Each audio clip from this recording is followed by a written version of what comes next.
Sasa karibu kwenye Kiswahili Fasaha. Jina langu ni Mzee Elkana na leo nataka ni kusomee maneno yake Ken Walibora katika kitabu cha Siku Njema. Siku Njema na Ken Walibora. Na anasema katika ukurasa wa 4 wa kitabu hicho cha Siku Njema kwamba kinywa chako mwenyewe kisikusifu fulani, ni heri sifa upawe na wengine duniani. Sifa nyingi upaliwe, zijae hadi pomoni, mwenyewe usijisifu.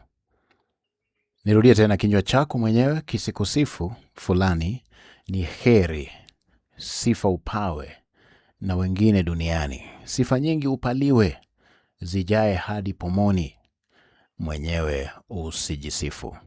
Nimegundua kwamba maneno haya yapo kwenye kitabu cha Mithali. Nitasoma kwa Kiingereza alafu nitarudia kwa Kiswahili. Biblia inasema katika kitabu cha Mithali ama Proverbs 27 ama 27 verse number 2. Let another man praise you and not your own mouth, a stranger and not your own lips. I will repeat.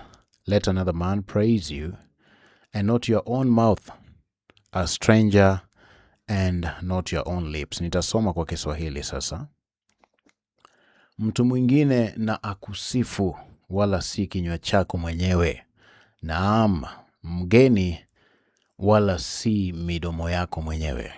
Nirudie tena, mtu mwingine na akusifu, wala si kinywa chako mwenyewe. Naam, mgeni wala si midomo yako mwenyewe. Maneno haya yanatufunza nini? Yanatufunza kuwa watu wanyenyekevu, kwamba hatupaswi kujitangaza au kujisifu wenyewe.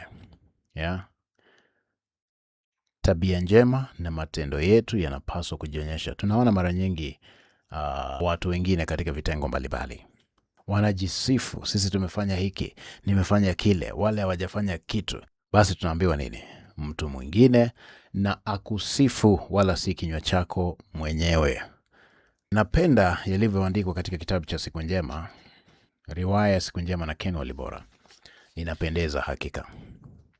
Kwa hivyo katika ukurasa wa 4 anasema Ken Walibora ya kwamba kinywa chako, ama anaandika Ken Walibora, kinywa chako mwenyewe kisikusifu fulani, ni heri sifa upawe na wengine duniani. Sifa nyingi upaliwe, zijae hadi pomoni, mwenyewe usijisifu.